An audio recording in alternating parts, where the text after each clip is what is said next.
ఈ దేశాన్ని 50 సంవత్సరాల పైబడి పాలించింది. రాష్ట్రాలలో కూడా తెలంగాణ రాష్ట్రంలో కూడా అంతకంటే ముందున్న ఆ ఏపీతో కలిపితే అక్కడ కూడా 45 సంవత్సరాలు పాలించింది. అనేక బడ్జెట్ పెట్టిన పార్టీ, అనేక సంవత్సరాలు పాలించిన పార్టీ వాళ్ళు రాష్ట్రంలో పెట్టిన ప్రెస్ మీట్లో కానీ వాళ్ళ పిసిసి అధ్యక్షుడు కానీ ఇక్కడ పార్లమెంట్ సభ్యులు పెట్టినటువంటి ప్రెస్ మీట్ కానీ కనీస అవగాహన లేనటువంటి కనీసం వాళ్ళ సీనియర్ లీడర్ని అన్ని అడిగి ఏం మాట్లాడాలని చెప్పి పెట్టాలి కానీ వాళ్ళ పరువు తీసుకున్నారు వాళ్ళు. ఇలా రాష్ట్రాలలో బడ్జెట్ పెడుతున్నప్పుడు ఒక్కొక్క జిల్లా పేరిట బడ్జెట్ ఉండవు. రాష్ట్ర సమగ్ర అభివృద్ధి కోసం ప్రణాళికలు ఉంటాయి.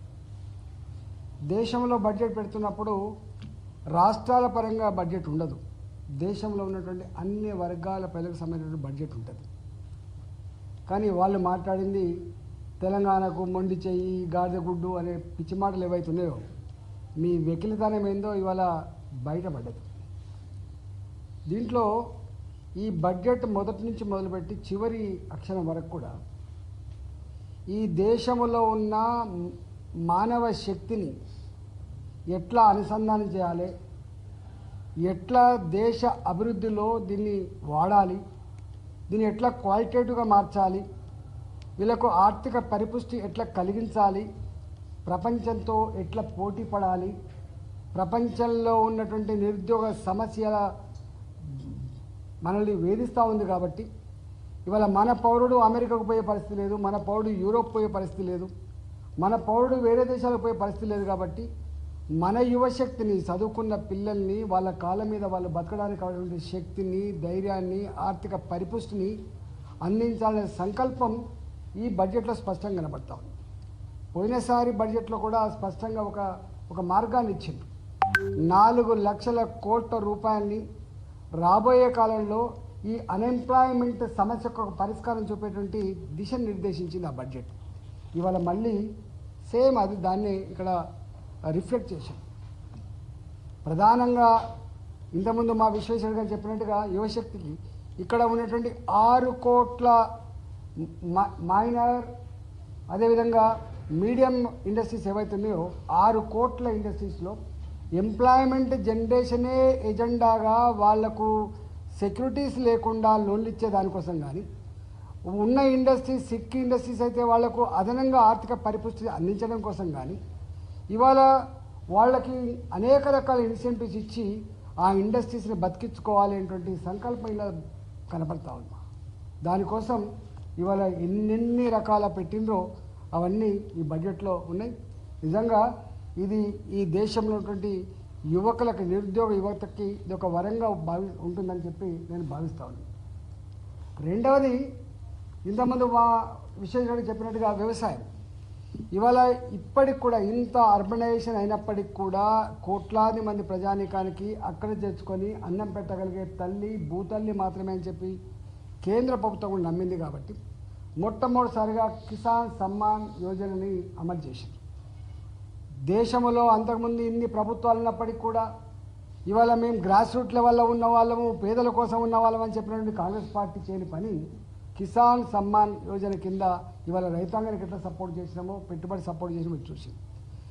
25 ఏళ్ళుగా మేము కాంగ్రెస్ పార్టీ అధికారంలో ఉన్నాడు ఎరువుల కోసం లైన్లు కట్టిన పరిస్థితి చూసినాం, విత్తనాల కోసం లైన్లు కట్టిన పరిస్థితి చూసినాం, నకిలీ విత్తనాల గురించి మాట్లాడుకునే చరిత్ర చూసినాం.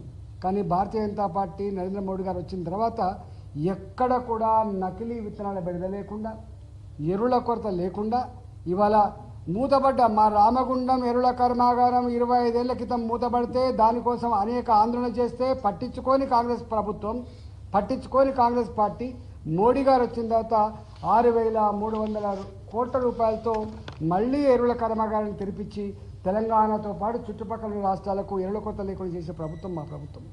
ఇవాళ అస్సాంలో 12 లక్షల మెట్రిక్ టన్నుల ఎరువుల కర్మాగారాన్ని స్థాపించి ఇంపోర్ట్స్ మీద ఆధారపడద్దని, ప్రపంచంలో ఎప్పుడైనా క్రైసిస్ వచ్చినప్పుడు ఈ రైతాంగానికి ఎరువులు దొరకకుండా ఉండే ఆస్కారం ఉందని, నా రైతాంగానికి ఎరువుల గ్యారంటీ ఇవ్వాలని చెప్పి ఇక్కడ సొంతంగా ఇవాళ ఒకవైపు ప్రభుత్వ పరమైన సంస్థలు మూతపడతా ఉంటే ప్రభుత్వ పరంగానే మళ్ళీ ఆ సంస్థను ఓపెన్ చేసి ఇవాళ ఎరువుల ఉత్పత్తిలో సెల్ఫ్ సఫిషియెంట్ ఉండాలని చెప్పే దానికోసం అస్సాంలో ఓపెన్ చేసాం. Today is the era of genome అని చెప్తున్నాము. ఇవాళ ఈ జీనోమ్ యుగములో రైతాంగానికి గొప్ప వంగడాలు అందించాలి, శాస్త్ర విజ్ఞానానికి రీసెర్చ్ కోసం ఎక్కువ ఫండ్స్ ఇవ్వాలి, రైతాంగాన్ని ఆదుకోవాలని చెప్పి ఇవాళ దానికోసం కూడా మొట్టమొదటిసారిగా ఆలోచన చేసింది ప్రభుత్వం. రెండవది ఇదే వ్యవసాయంలో ప్రొడక్టివిటీ. దేశవ్యాప్తంగా కొన్ని దగ్గర మంచి ప్రొడక్టివిటీ ఉంటుంది, కొన్ని జాగాలు అసలు ప్రొడక్టివిటీ ఉండదు. కొన్ని జాగాలు ఎకరానికి 50 బస్తాలు పండితే కొన్ని జాగాలు ఇప్పటికి 15 బస్తాలే పండుతుంది. ఈ దేశంలో దాన్ని మ్యాపింగ్ చేసుకొని ఎక్కడెక్కడైతే ప్రొడక్టివిటీ లేదో, ఎక్కడెక్కడైతే రైతాంగానికి వ్యవసాయంలో లాభసాటిగా లేదో అలాంటి ప్రాంతాలను అడాప్ట్ చేసుకొని వాళ్ళకు అదనపు సపోర్ట్ చేసి టెక్నాలజీ పరంగా కావచ్చు, విత్తనాల పరంగా కావచ్చు, విజ్ఞాన పరంగా కావచ్చు, ఇలా సపోర్ట్ చేసి వ్యవసాయాన్ని పైకి తీసుకురావాలి. ఏ భూమిని నమ్ముకున్న రైతాంగానికి ఉపాధి కల్పించడం గొప్ప సంకల్పం ఇందులో ఉంది. అంతేకాకుండా ఇవాళ రైతాంగం పండించిన పంటకు మార్కెట్కి పోతే డిమాండ్ లేకపోతే దాన్ని స్టోర్ చేసుకొని మళ్ళీ డిమాండ్ ఉన్నప్పుడు అమ్ముకోవడం కోసం ఇవాళ 2 లక్షల రూపాయలు అయితే ఈ రైతాంగానికి లోన్స్ ఉండేనో దాన్ని 5 లక్షల రూపాయలు పెంచారు. 5 లక్షల రూపాయలు పెంచారు. 2 లక్షల రూపాయలు ఉండే వాళ్ళకి వితౌట్ సెక్యూరిటీ వాళ్ళు పంటను కనుక గోడలో పెట్టుకుంటే దాన్ని 5 లక్షల రూపాయలు పెంచారు.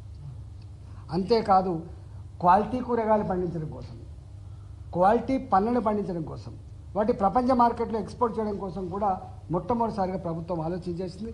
ఇంతకుముందు వాళ్ళు చెప్పినట్టుగా పల్సెస్ విషయంలో ఇవాళ ప్రోటీన్, చీపెస్ట్ ప్రోటీన్ పేద ప్రజానికానికి అందేది పప్పుల ద్వారానే కాబట్టి పప్పు దినుసులని ఎక్కువ పండించాలి, ప్రజలకు అందుబాటు చేయాలి.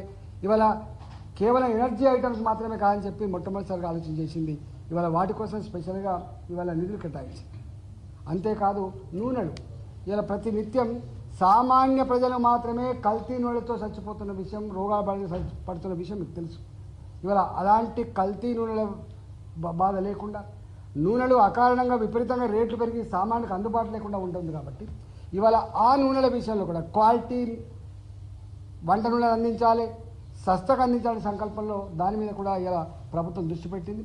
ఇది గొప్ప రైతాంగానికి మరీ ముఖ్యంగా ప్రజానికానికి ఇవాళ రేపు జీవన విధానంలో తోడ్పాటుగా అందించేదిగా ఉంటుందని చెప్పి నేను భావిస్తా ఉన్నా. అదేవిధంగా ఉమెన్ విషయంలో కూడా మీకు తెలిసి ఇవాళ స్వయం సహాయక బృందాలు ఉంటాయి, ఎస్హెచ్జీలు. ఇవాళ ఎస్హెచ్జీలకి గతంలో కేంద్ర ప్రభుత్వం ఇచ్చేది నామినల్గా మాత్రమే ఇచ్చేది.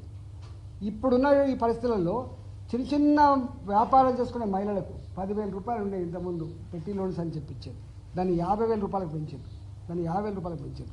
5 లక్షల మందికి 2 కోట్ల రూపాయలు చొప్పున ఎస్సీలలో ఉన్న మహిళలకు, ఎస్టీలలో ఉన్న మహిళలకు, బీసీలలో ఉన్న మహిళలకు ఇవాళ ప్రభుత్వమే గ్యారంటీ ఇచ్చి రుణాలు ఇవ్వాలని సంకల్పం ఉంది. ఇప్పటికే ముద్రా రుణాలు కావచ్చు, ఇప్పటికే పెట్టి బిజినెస్ చేసుకునే వాళ్ళకు కావచ్చు, ఇప్పటికే చిన్న వ్యాపారాలు చేసుకునే వాళ్ళకు వితౌట్ సెక్యూరిటీ ఇచ్చే రుణాలు